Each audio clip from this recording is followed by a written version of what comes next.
Praise the Lord.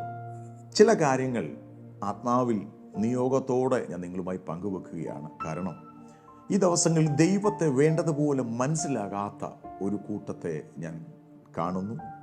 പലപ്പോഴും ഞാനുമായി ഇടപെടുമ്പോൾ ആ നിലവാരത്തിൽ അവർ ഇടപെടുന്നത് കാണുമ്പോൾ എനിക്ക് സങ്കടം തോന്നാറുണ്ട്. കാരണം വേദപുസ്തകത്തിൽ ദൈവത്തെ വളരെ ലളിതമായും ഒരപ്പനെ പോലെ നമുക്ക് പരിശുദ്ധാത്മാവ് വരച്ചിട്ടിരിക്കെ പലപ്പോഴും ഭയന്ന് നിൽക്കുന്ന ഒരു കൂട്ടത്തെ ഞാൻ കാണാറുണ്ട്. പുത്രത്വം എന്നൊരു വിഷയം നിങ്ങളുമായി അല്പമായി പങ്കുവെക്കുവാൻ ഞാൻ കർത്താവിൽ ആശ്രയിക്കുന്നു. ഇതൊരു വലിയ വിഷയമാണ്. അത് എത്രത്തോളം എനിക്ക് ചുരുങ്ങിയ സമയം കൊണ്ട് പറയാൻ പറ്റുമെന്ന് എനിക്ക് അറിയത്തില്ല. അത് കുറേ പേർക്കൊക്കെ അറിയാം. പക്ഷേ ഈ ദിവസങ്ങളിൽ ഭയന്നിരിക്കുന്ന ഒരു കൂട്ടം യുവതലമുറയെ ഞാൻ കാണുന്നു. അതുകൊണ്ട് ചില കാര്യങ്ങളെങ്കിലും നിങ്ങളുമായി പങ്കുവെക്കണമെന്ന് ഞാൻ കർത്താവിൽ ശരണപ്പെടുന്നു. യേശു കർത്താവ് തൻ്റെ ശിഷ്യന്മാരെ പ്രാർത്ഥിക്കാൻ പഠിപ്പിക്കുമ്പോൾ, യേശു കർത്താവ് പിതാവായ ദൈവത്തെ പരിചയപ്പെടുത്തി കൊടുക്കുമ്പോൾ അന്നുവരെ അവരുടെ ജനത്തിൻ്റെ ഹൃദയത്തിലുണ്ടായിരുന്ന വലിയ ഒരു കൺഫ്യൂഷനാണ്, അല്ലെങ്കിൽ വലിയ ഒരു പിക്ചറാണ് മാറി കിട്ടുന്നത്. കാരണം പഴയ നിയമത്തിൽ മുഴുവനും ദൈവമെന്ന്, യഹോവയായ ദൈവമെന്ന് പറഞ്ഞ് ഭയം ധരിക്കുന്ന ഒരു കൂട്ടത്തെ കാണാൻ പറ്റും.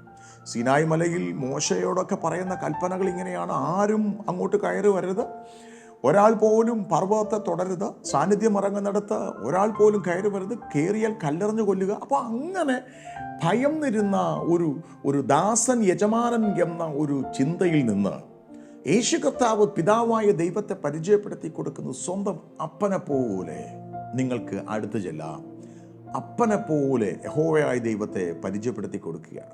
ശിഷ്യന്മാർ ഒരിക്കൽ യേശുവിനോട് വന്ന് പറഞ്ഞു, ഞങ്ങൾക്ക് പ്രാർത്ഥിക്കാൻ ഞങ്ങളെ പഠിപ്പിക്കണം. യേശു കർത്താവ് പറഞ്ഞു, നിങ്ങൾ പ്രാർത്ഥിക്കുമ്പോൾ ഇങ്ങനെ പ്രാർത്ഥിക്കണം: സ്വർഗസ്ഥനായ ഞങ്ങളുടെ പിതാവേ. അന്നുവരെ ശിഷ്യന്മാർ കേട്ടിട്ടില്ലാത്ത ഒരു സംബോധന. യഹോവയായ ദൈവത്തെ, ജീവനുള്ള ദൈവത്തെ അപ്പാ എന്ന് വിളിക്കാമോ? ഞങ്ങൾ പഴയ നിയമത്തിൽ അങ്ങനെ വിളിച്ചിട്ടില്ല. ഞങ്ങൾ ദാസന്മാരാണ്, യജമാനനെ ഞങ്ങൾ എന്നൊക്കെയാണ് വിളിച്ചിരിക്കുന്നത്. കരുണ തോന്നണമേ. അപ്പോൾ ഒരു ഭയന്ന് എന്തിനോ വേണ്ടി യാചിച്ചു നിൽക്കുന്ന ഒരു കൂട്ടത്തിൻ്റെ നടുവിൽ അധികാരമുള്ള മകനെ പോലെ നിങ്ങൾക്ക് ചെന്ന് അപ്പാ, പിതാവേ എന്ന് വിളിക്കാം എന്ന് യേശു കർത്താവ് പറയുക. നിങ്ങൾ പ്രാർത്ഥിക്കുമ്പോൾ നിങ്ങൾ ഇങ്ങനെ പ്രാർത്ഥിക്കണം: സ്വർഗസ്ഥനായ ഞങ്ങളുടെ പിതാവേ. സത്യത്തിൽ യേശു കർത്താവ് അങ്ങനെ പറഞ്ഞു തുടങ്ങി. യേശു കർത്താവ് പിതാവുമായുള്ള ബന്ധം ഞങ്ങൾ ഇങ്ങനെയാണ് എന്ന് ശിഷ്യന്മാരോട് പറഞ്ഞു കൊടുക്കുന്നു. അതിനുശേഷം പല കാര്യങ്ങളും ശിഷ്യന്മാർ ഈ പുത്രത്വം എന്നൊരു വിഷയത്തെക്കുറിച്ച് യേശു കർത്താവ് പറഞ്ഞു കൊടുക്കുന്നു. എന്നാൽ ലേഖനങ്ങളിലോട്ട് വരുമ്പോൾ പൗലോസ് കുറച്ചും കൂടി ഡീറ്റെയിൽഡായിട്ട് ജനത്തെ പഠിപ്പിക്കുന്നു. അപ്പോൾ നമുക്ക് നമ്മുടെ ദൈവത്തെ പിതാവിനെ പോലെ കാണാൻ പറ്റിയില്ലെങ്കിൽ പലപ്പോഴും നമ്മൾ ഭയന്നിരിക്കുന്നത് കാണാൻ പറ്റും. ഈ തലമുറയിൽ അനേകർ അങ്ങനെ ഭയന്നിരിക്കുന്നത് ഞാൻ കാണുന്നുണ്ട്. ജീവിതത്തിൽ സംഭവിച്ചു പോയ ഏതോ ഒരു പ്രശ്നത്തിൻ്റെ നടുവിൽ, ജീവിതത്തിൽ സംഭവിച്ചു പോയ ഏതോ ഒരു വീഴ്ചയുടെ നടുവിൽ ഇനി ഒരിക്കലും എനിക്ക് പ്രവേശനമില്ല എന്ന് പറഞ്ഞ് ഭയന്നിരിക്കുന്ന ഒരു കൂട്ടത്തെ ഞാൻ കാണും. ജീവിതത്തിൽ ഒരു തെറ്റ് സംഭവിച്ചിട്ട് മടങ്ങി വരാൻ പറ്റാതെ പോന്ന ഒരു തലമുറയ്ക്ക് ഒരു മുന്നറിയിപ്പെന്ന വണ്ണം സ്വർഗത്തിലെ പിതാവിനെ യേശു കർത്താവ് പരിചയപ്പെടുത്തി കൊടുക്കും. സത്യത്തിൽ ഒരു കാലഘട്ടം മുഴുവനും ഞാൻ ചിന്തിച്ചത്, ഈ എൻ്റെ സൺഡേ സ്കൂൾ ജീവിതത്തിലൊക്കെ ഞാൻ ചിന്തിച്ചത് ആ കഥയിൽ, അല്ലെങ്കിൽ മുടിയനായ പുത്രൻ്റെ ആ ഭാഗമെന്ന് പറയുന്നതിലെ ഏറ്റവും വലിയ നല്ല ഹീറോ എന്ന് പറയുന്നത് ഈ മൂത്ത മകനാണ്. കാരണം മൂത്ത മകൻ അപ്പൻ്റെ കൂടെ നിൽക്കുകയായിരുന്നു, മോശമായ പ്രവർത്തികളൊന്നും കാണുന്നില്ല. അപ്പം ഞാൻ അന്ന് ചിന്തിച്ചൊരു സംഭവം, അന്ന് എൻ്റെ സൺഡേ സ്കൂൾ ടീച്ചർ സാർ എന്നോട് പറഞ്ഞു തന്നു, ഒരിക്കലും നമ്മൾ മുടിയനായ പുത്രനാകരുത്, നമ്മൾ അപ്പൻ്റെ വീട്ടിൽ നിന്ന് പോകരുത്, അല്ലെങ്കിൽ മോശം പ്രവൃത്തികൾ ഇടപെടരുത്. അപ്പോൾ ആ കാലഘട്ടത്തിലൊക്കെ ഞങ്ങൾ ചിന്തിച്ചത്, എൻ്റെ ഞങ്ങൾ സംസാരിക്കുമ്പോൾ ചിന്തിച്ചത്, ഒരിക്കലും നമുക്ക് മുടിയനായ പുത്രനാകരുത്, കാരണം മൂത്ത മോനാണ് അപ്പൻ്റെ ഏറ്റവും നല്ല മകൻ, അപ്പൻ്റെ വീട്ടിലുണ്ടായിരുന്നു. എന്നാൽ കുറച്ചും കൂടി കഴിഞ്ഞപ്പോൾ എനിക്ക് മനസ്സിലായി അതല്ല, ഇളയ മകൻ, അതായത് ഈ മാനസാന്തരം വന്ന മകനാണ് നല്ല മകൻ. അപ്പോൾ പിന്നീട് മാനസാന്തരം വന്ന മകനെ പോലെ ജീവിതത്തിൽ ആയിരിക്കണം. തെറ്റ് സംഭവിച്ചാൽ വേഗത്തിൽ അപ്പൻ്റെ ഭവനത്തിലോട്ട് കയറി വരണം. എന്നാൽ വേദപുസ്തകം ആധികാരികമായി പഠിച്ചപ്പോൾ എനിക്ക് മനസ്സിലായി, യേശു കർത്താവ് ആ ഭാഗം പറയാൻ കാരണം മൂത്ത മോനെയോ ഇളയ മോനെയോ പരിചയപ്പെടുത്തി കൊടുക്കാനല്ല, സ്വർഗത്തിൽ നല്ല ഒരു അപ്പനുണ്ട് എന്ന് പറയാൻ വേണ്ടിയിട്ടാണ്. നമ്മുടെ ജീവിതത്തിൽ വന്നുപോയ പാളിച്ചകളും തെറ്റുകളും കണക്കിടാതെ മടങ്ങി വരുന്നവനെയും കാത്ത് ഇങ്ങനെ ഇരിക്കുന്ന ഒരു അപ്പനെ പരിചയപ്പെടുത്തി കൊടുക്കാൻ വേണ്ടിയിട്ടാണ്. ഇന്നലെ ഞങ്ങൾ തെറ്റ് സംഭവിച്ചു പോയി, ഞങ്ങൾക്ക് ഇനി മകനെന്ന് വിളിപ്പാൻ യോഗ്യനല്ല എന്ന് പറയുമ്പോൾ അല്ല, അതിനപ്പുറം എന്ത് അധികാരത്തോടു കൂടെയാണോ നിന്നെ കണ്ടത് അതുപോലെ തന്നെ കാണാൻ വീണ്ടും കഴിയുന്ന ഒരു അപ്പനെ പരിചയപ്പെടുത്തി കൊടുക്കുന്ന യേശു കർത്താവിനെ കാണാൻ പറ്റും. യേശു കർത്താവ് വരും തലമുറകളോട് നമ്മളോട് പറയുന്ന ദൂത് എന്താണ്? അതിൽ സ്വർഗത്തിലെ അപ്പൻ ജീവിതത്തിൽ ഇന്നലകളെ സംഭവിച്ചു പോയ പരാജയങ്ങളെ മുഴുവനും മാറ്റി പുതിയ അങ്കി തന്ന്, പുതിയ ചെരുപ്പ് തന്ന്, പുതിയ മോതിരം തന്നു വീണ്ടും ഭവനത്തിലേക്ക് കൈക്കൊള്ളുന്ന സ്വർഗത്തിലെ ഒരു അപ്പൻ്റെ സ്വഭാവം. ഇത് പ്രിയപ്പെട്ടവരെ, പുത്രത്വം എന്നൊരു വിഷയത്തിൻ്റെ ആധികാരികമായ വെളിപ്പാടുകൾ അവിടെ കിടപ്പുണ്ട്. ജീവിതത്തിൽ ഒരു സംഭവിച്ചു പോയ പാളിച്ചകൾക്കപ്പുറം വീണ്ടും അധികാരത്തോടെ ഭവനത്തിൽ കൈക്കൊള്ളുന്ന ഒരു പിതാവായ ദൈവം നമുക്കുണ്ട്. ആ ദൈവത്തെയാണ് നമ്മൾ അപ്പ എന്ന് വിളിക്കുന്നത്. അപ്പോൾ അപ്പാ എന്ന് നമ്മൾ വിളിക്കുമ്പോൾ നമ്മൾ മനസ്സിലാക്കേണ്ടത് ഇന്നലകൾ സംഭവിച്ചതൊന്നും ഓർക്കാതെ ചേർത്ത് പിടിക്കുന്ന സ്വർഗത്തിലെ ദൈവത്തെയാണ്. വേദപുസ്തകത്തിൽ യേശു കർത്താവ് ആവർത്തിച്ച് പറയുന്ന ഒരു ഭാഗം ഇങ്ങനെയാണ്: ഞാൻ പോകുന്നത് നിങ്ങൾക്ക് പ്രയോജനം, ഞാൻ പോയാൽ പരിശുദ്ധാത്മാവൻ നിങ്ങളുടെ മേൽ നിങ്ങൾക്ക് വാങ്ങി അയച്ചു തരും. അപ്പോൾ പരിശുദ്ധാത്മാവിനെ നമുക്ക് തന്നത് നമ്മൾ ശുശ്രൂഷ ചെയ്യാൻ, നമ്മൾ ശക്തി പ്രാപിക്കാൻ, നമ്മൾ ബലം പ്രാപിക്കാൻ, ആത്മാവിനാൽ നയിക്കപ്പെടാൻ. എന്നാൽ അതിനപ്പുറം ആധികാരികമായ വേദപുസ്തകം പറയുന്നു പരിശുദ്ധാത്മാവ് നമുക്ക് തന്നത് നമ്മൾ പുത്രത്വം പ്രാപിക്കേണ്ടതിന് വേണ്ടിയിട്ടാണ്, നമ്മൾ മക്കളാകാൻ വേണ്ടിയിട്ടാണ്. ദൈവവും നമ്മളെയും ഒരു അപ്പനും മകനും എന്ന നിലവാരത്തിലേക്ക് കയറ്റിക്കൊണ്ടുവരാൻ വേണ്ടിയിട്ടാണ്. ഗലാത്യ ലേഖനം 4:5 മുതലൊക്കെ വാക്യങ്ങൾ വായിക്കുമ്പോൾ അവിടെ ഇങ്ങനെ എഴുതിയിരിക്കുന്നത്: അവൻ ന്യായപ്രമാണത്തിന് കീഴിലുള്ളവരെ വിലയ്ക്ക് വാങ്ങിയിട്ട് നാം പുത്രത്വം പ്രാപിക്കേണ്ടത് തന്നെ നിങ്ങൾ മക്കളാകൊണ്ട് അബ്ബാ പിതാവേ എന്ന് വിളിക്കുന്ന സ്വപുത്രന്റെ ആത്മാവിനെ ദൈവം നമ്മുടെ ഹൃദയങ്ങളിൽ അയച്ചു. അങ്ങനെ നീ ഇനി ദാസനല്ല പുത്രനത്രേ, പുത്രനെങ്കിലോ ദൈവഹിതത്താൽ അവകാശിയും ആകുന്നു. നോക്കിയേ, നിങ്ങൾ മക്കളാകൊണ്ട് അബ്ബാ പിതാവേ എന്ന് വിളിക്കുന്ന സ്വപുത്രന്റെ ആത്മാവിനെ നമ്മുടെ മേൽ അയച്ചു. നമ്മൾ പരിശുദ്ധാത്മാവിനെ പ്രാപിച്ചെങ്കിൽ 100% ഉറപ്പിക്കേണ്ട ഒരു കാര്യം, നമ്മൾ മക്കളാണ്. ദൈവം പരിശുദ്ധാത്മാവിനെ നമുക്ക് തന്നത് നമ്മൾ മക്കളാകാൻ വേണ്ടിയിട്ടാണ്.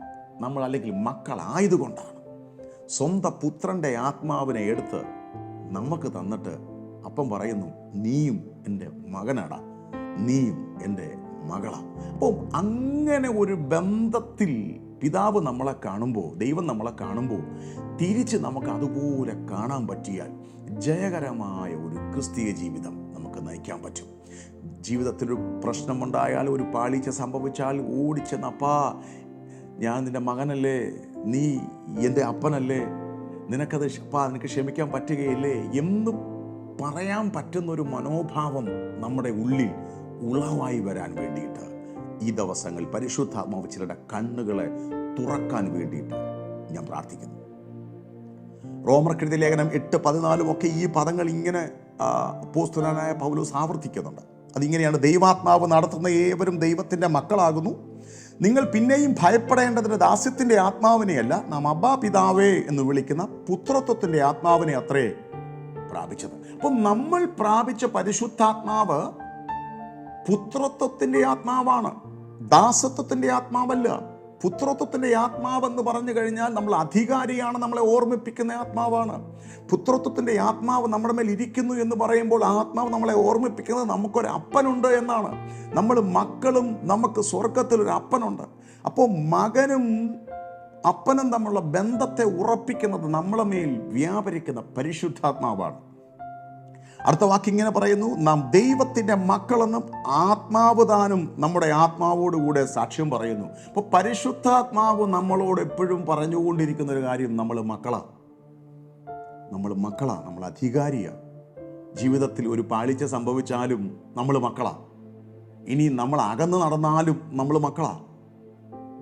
നിങ്ങൾ എത്രത്തോളം ഇതിനെ നിങ്ങൾ ഹൃദയത്തിൽ വഹിക്കാൻ പറ്റുമോ, എത്രത്തോളം നിങ്ങളുടെ ഹൃദയത്തിലോട്ട് ഇതിനെ അങ്ങോട്ട് ഉൾക്കൊള്ളാൻ പറ്റുമോ, അവിടെ മുതൽ ഒരു അസാധാരണമായ ധൈര്യം നിങ്ങളുടെ മേൽ പരിശുദ്ധാത്മാവ് നൽകുവാനിടയായി തീരും. ഒത്തിരി പേര് എന്നോട് ചോദിക്കാറുണ്ട്, അപ്പോൾ പാസ്റ്ററെ, ഈ മക്കളാണെങ്കിൽ നമുക്ക് എന്തും ചെയ്യാമോ?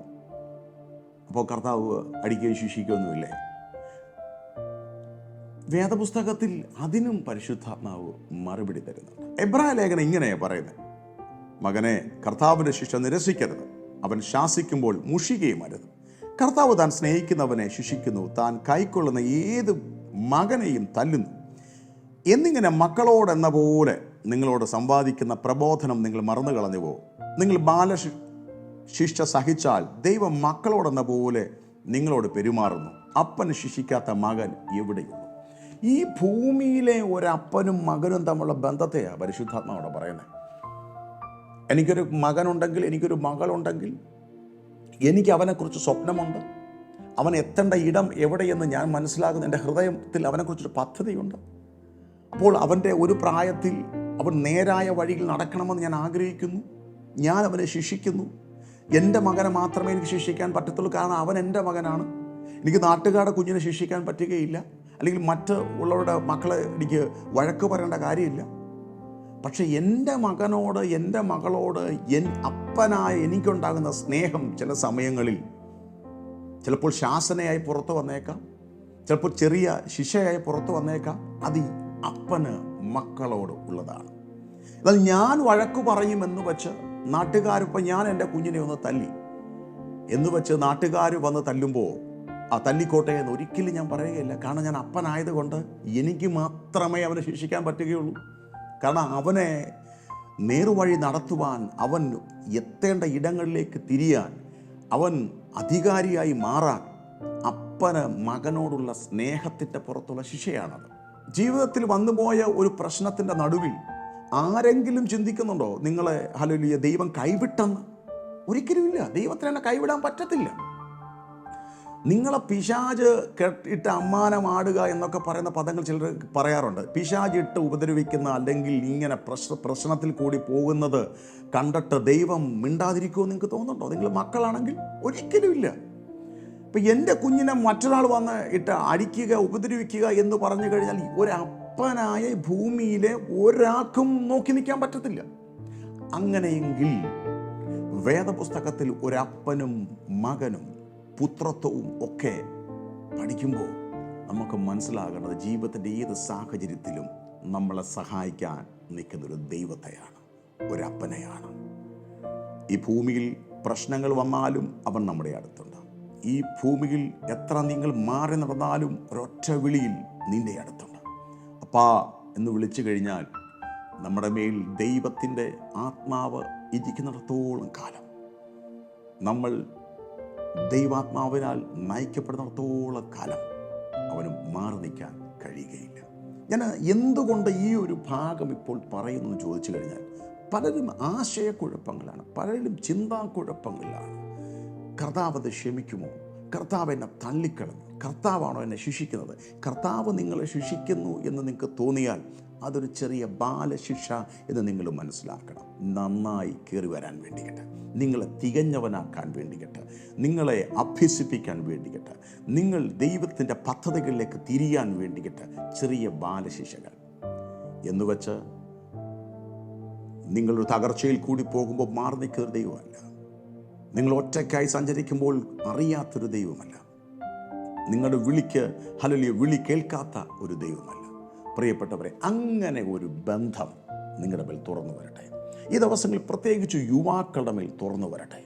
ജീവിതത്തിൽ എങ്ങോ സംഭവിച്ചു പോയ ഒരു തെറ്റിൻ്റെ പുറത്ത് നീറി കഴിയുന്നവരെ ഞാൻ കണ്ടിട്ടുണ്ട്. പ്രാർത്ഥിക്കുവാൻ പറ്റാതെ പ്രാർത്ഥനാ റൂമിൽ കയറുമ്പോൾ കൊളുത്ത് ഇട്ട് പിടിച്ച് പുറകോട്ട് വലിക്കുന്നത് പോലെ, ഇനി നീ പ്രാർത്ഥിച്ചിട്ട് കാര്യമല്ല, നീ ഇന്ന നാളുകൾ നിൻ്റെ ജീവിതം ഇങ്ങനെയായിരുന്നു, അത് ദൈവത്തിന് ഒരിക്കലും മറക്കാൻ പറ്റത്തില്ല എന്ന് പിശാചും നിന്നോട് ആവർത്തിച്ച് പറയുമ്പോൾ, നീ ഒരു മകനാണ്, മകളാണ് എന്നുള്ള ബോധ്യത്തിൽ ഈ ദിവസങ്ങളിൽ ആ ചിന്തകളെ പുറത്താക്കാൻ പരിശുദ്ധാത്മാവ് നിങ്ങളെ ഓർമ്മിപ്പിക്കുന്നു.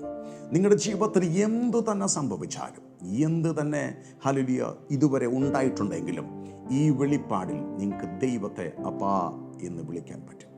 ഇനി ഈ ഭൂമിയിലെ എന്ത് ബന്ധങ്ങളും നമുക്ക് മുറിച്ചു കളയാൻ പറ്റും. പക്ഷേ അപ്പനും മകനും തമ്മിലുള്ള ബന്ധം, മക്കളും അപ്പനും തമ്മിലുള്ള ബന്ധം മുറിച്ചു കളയാൻ സാധ്യമല്ല. ആ ഒരു വെളിപ്പാട് നിങ്ങളുടെ മേൽ ഉറയ്ക്കട്ടെ. കർത്താവ് നിങ്ങളെ സഹായിക്കട്ടെ. പരിശുദ്ധാത്മാവ് നിങ്ങളെ അങ്ങനെ നടത്തട്ടെ. ഞാൻ ആത്മാർത്ഥമായി പ്രാർത്ഥിക്കുന്നു. ഈ ശബ്ദം കേൾക്കുന്നവർ, ഈ പ്രത്യേകിച്ച് ഹല്ലേലൂയ യുവജനങ്ങൾ, പ്രത്യേകിച്ച് ഹല്ലേലൂയ പ്രാർത്ഥനയിൽ കയറിപ്പോകാൻ, പ്രാർത്ഥനയിൽ ധൈര്യമായി കയറി വരാൻ പറ്റാത്തവർ, എവിടെയൊക്കെയോ കുറ്റബോധം അലട്ടുന്നവർ, പരിശുദ്ധാത്മാവ് ഈ സന്ദേശം കേൾക്കുമ്പോൾ തന്നെ നിങ്ങളെ ആത്മീകമായി ആന്തരികമായി സൗഖ്യപ്പെടുത്തട്ടെ. ഒരു നിമിഷം കണ്ണുകളടച്ചു പ്രാർത്ഥിച്ച, കർത്താവേ നീ എന്നെ സഹായിക്കണമേ, ഈ ഒരു വെളിപ്പാട് എൻ്റെ മേൽ തുറന്നു തരണമേ. കർത്താവെ, ഞാൻ ഈ പ്രിയപ്പെട്ടവർക്ക് വേണ്ടി പ്രാർത്ഥിക്കുന്നു. ആത്മാവിൽ ഇവർ ധൈര്യപ്പെടട്ടെ, മകനാണെന്നുള്ള ബോധ്യത്തിൽ കയറി വരട്ടെ, ജീവിതത്തിൽ കൈവിടാത്ത ഒരു ദൈവത്തെ ഇവർ തിരിച്ചറിയട്ടെ. ഏത് സാഹചര്യങ്ങളിലും ഇവരെ കൈപിടിച്ച് നടത്തി കർത്താവെ അപ്പൻ്റെ ഭവനത്തിലേക്ക് മടക്കിക്കൊണ്ടുവന്ന് സകല അധികാരങ്ങളും അവകാശങ്ങളും വീണ്ടും കൊടുക്കുന്ന ഒരു ദൈവിക വെളിപ്പാട് ഇവിടെ മേൽ തുറന്നു വരട്ടെ. അങ്ങനെ സംഭവിക്കട്ടെ. ഇവരുടെ ഓട്ടം സ്ഥിരതയോടെ ഓടുവാൻ ഈ സന്ദേശം അവരെ സഹായിക്കണമേ. യേശുവിൻ നാമത്തിൽ തന്നെ ആമേൻ, ആമേൻ. കർത്താവ് സഹായിക്കട്ടെ. ദൈവം നിങ്ങളെ ധൈര്യപ്പെടുത്തട്ടെ. സ്നേഹത്തോടെ ധൈര്യത്തോടെ അപ്പാ എന്ന് വിളിക്കാൻ ദൈവം നിങ്ങളെ ഇടയാക്കട്ടെ. കർത്താവ് നിങ്ങളെ സഹായിക്കട്ടെ. God bless you.